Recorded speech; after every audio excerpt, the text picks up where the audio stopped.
Next slide is going to be unit conversion and buy factors. Okay, how unit conversions work. Unit conversions allow you to make bulk purchases and then sell individual items from that. So let's take a minute for a poll question here, because I think we have two questions we want to run on the unit conversions. Jeff, if you can chime in on that. Okay, so the first poll question, if you buy in a case and sell 6 units, or if you buy in a case of 6 units and sell in units, what should the buy factor be? So you guys can pick any one of those that you think is right. We'll give this a few seconds here.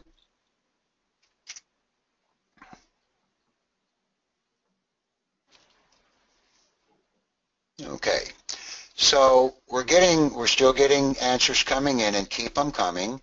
But currently we're seeing 38% of the audience says the buy factor should be 6, 26% of the audience says 1/6, and 38% of the audience says 1. Well, let's just go find out right away, because this is a really good topic. Again, wherever I can get to my inventory item, okay,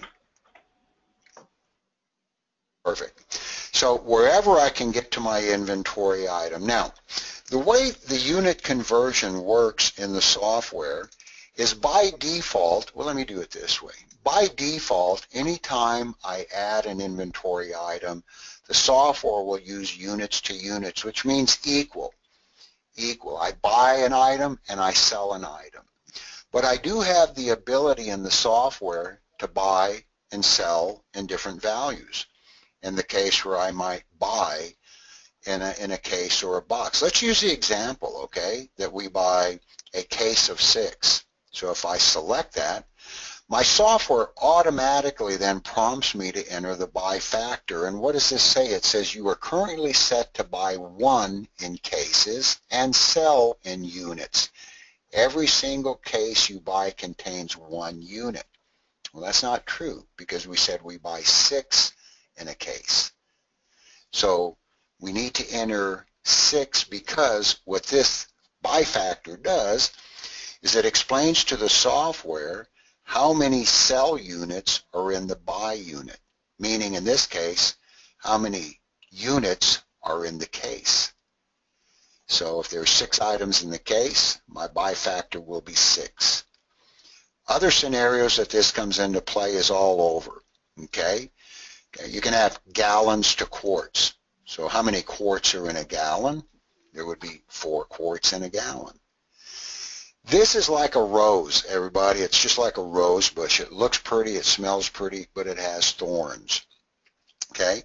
Whenever you change your unit conversion from equal units, okay, the software is then going to prompt you to tell it how many sell units are in the buy unit. The other thing you'll need to understand, and I've got an example here that I'd like to get to. Let's do this. I'm just going to erase that, and I'm going to go to my oil change area. Here's a prime example. This oil I buy in a drum, and I sell my oil by the liter. So when I enter this conversion, the software needs to know how many liters are in the drum. And if I don't have this entered correctly, then things are not going to work properly. The other thing you want to understand with your unit conversions is when you change from unit to unit, and we'll talk about this in more detail later, that also affects your base cost because you're buying drums. So you enter your purchase price for the drum, the software will then calculate because it knows there's 100 units in the drum, and that's how I buy the item. The last thing you need to know on a unit conversion is once you identify a unit conversion, you are locked in. You're locked in, meaning I can never buy anything other than a drum of this oil. I can't buy a half drum. I can only buy a drum the way it's set up. So when it comes to things like feet, if you guys buy a roll of wire or roll of heater hose, things like that, if you put in the roll, okay, then that's the only way you're going to buy the roll. So if you buy your heater hose in, say, a 50-foot roll, you're locked in. You can never buy anything but a 50-foot roll.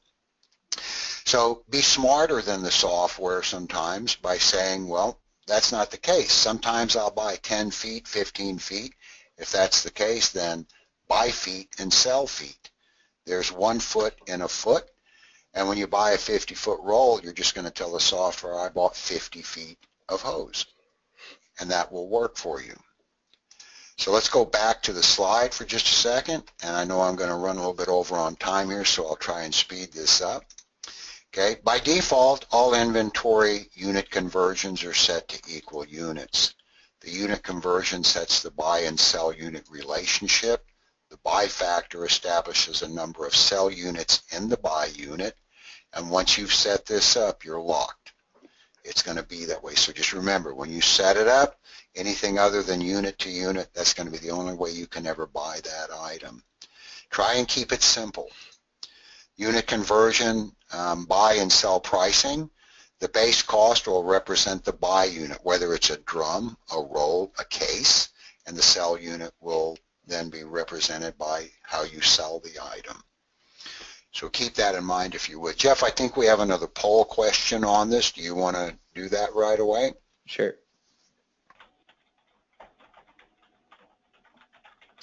Okay, does the unit conversion selected automatically impact the buy factor? So is there any kind of automatic scenario that would set up the buy factor? Okay, so we're running a very high percentage on yes and a very low percentage on no. So that tells me we might want to go back here for just a second. Okay, let me just take this air filtering example. If I say I buy this in the case and I sell it in the unit, you see, it does not automatically affect the buy factor. It does prompt me, but it does not set it. Even if I said I buy a case of 6 and I sell units, the buy factor is a manual entry.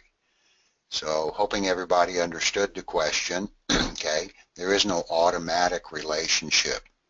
It's basically a matter of you manually entering the buy factor. So if we go back to the things like the rolls, okay, we don't automatically do that because I don't know if it's a 10-foot roll, a 25-foot roll, a 50-foot roll. So you guys would establish that.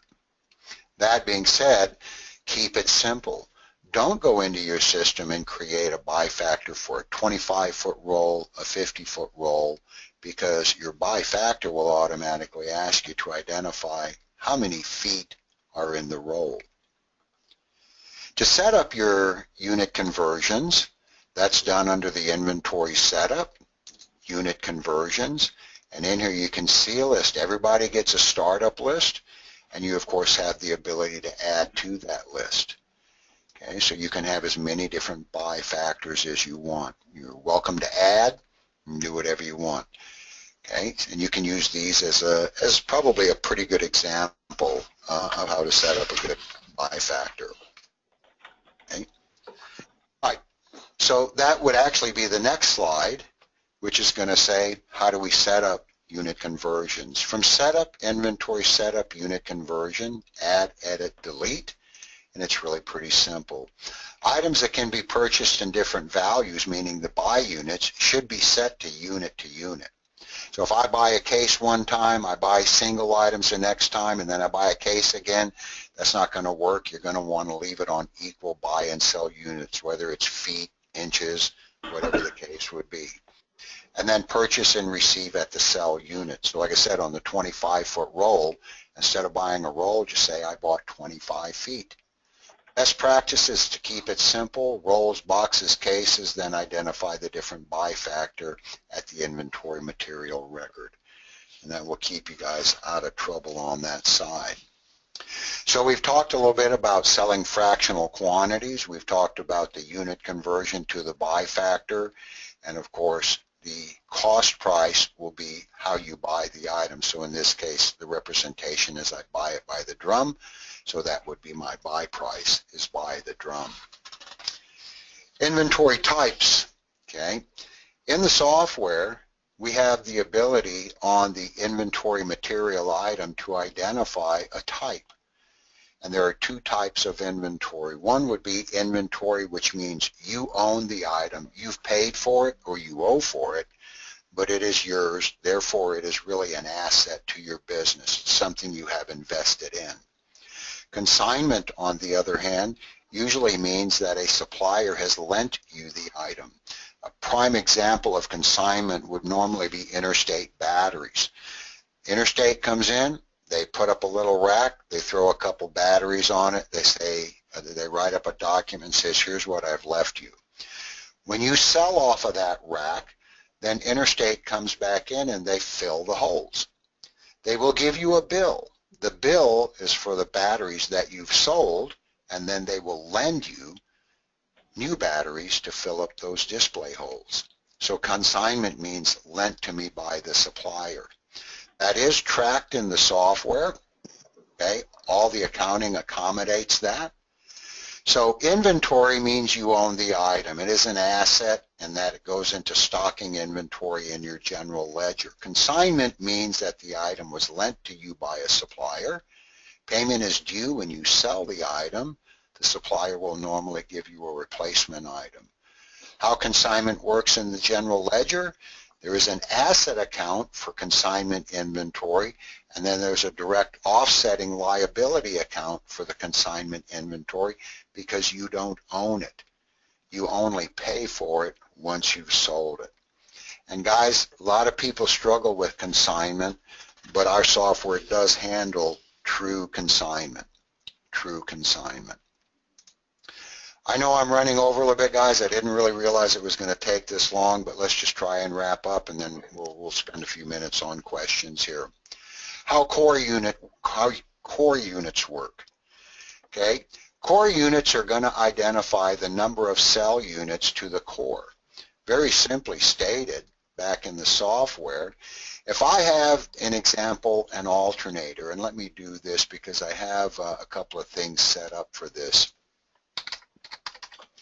Okay, if I have in my software a stocking item called an alternator, then I buy an alternator, I sell an alternator.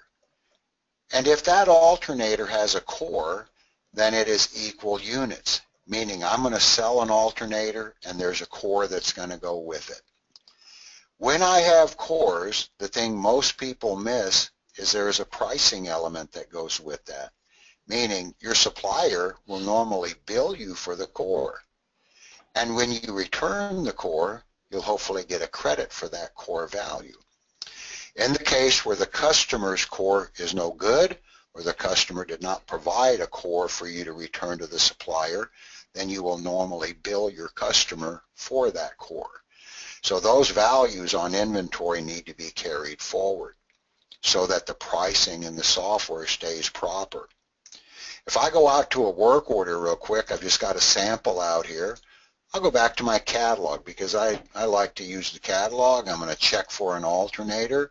Again, it's going to check my inventory. There's my alternator with a matching part number.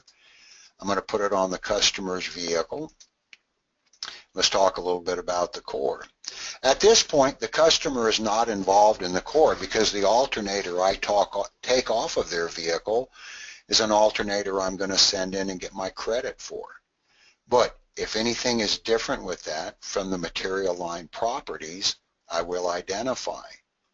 So either I don't know what the status is, meaning the customer is going to bring me the core later, so I'm going to bill them now and I'll credit them later. Or if they don't have a core or I don't have a core to return, then I'm going to send the $25 core charge to the customer and I'm going to bill them for it because I'm not going to absorb the $25 core charge with the supplier. So this means there is no core, and if I change the value on that back to returned, okay, then the customer isn't involved. If you're making any notes, a good note right here would be understand that core is not going to move to the return items in your software until you have actually posted this customer's invoice. Reasoning why? Because you have the ability to continually change the core. So until you commit to the core status, okay, we're not going to move that core to the return bin. So a lot of people look for those cores in the return bin, but it's not going to go there until you've posted the customer's invoice.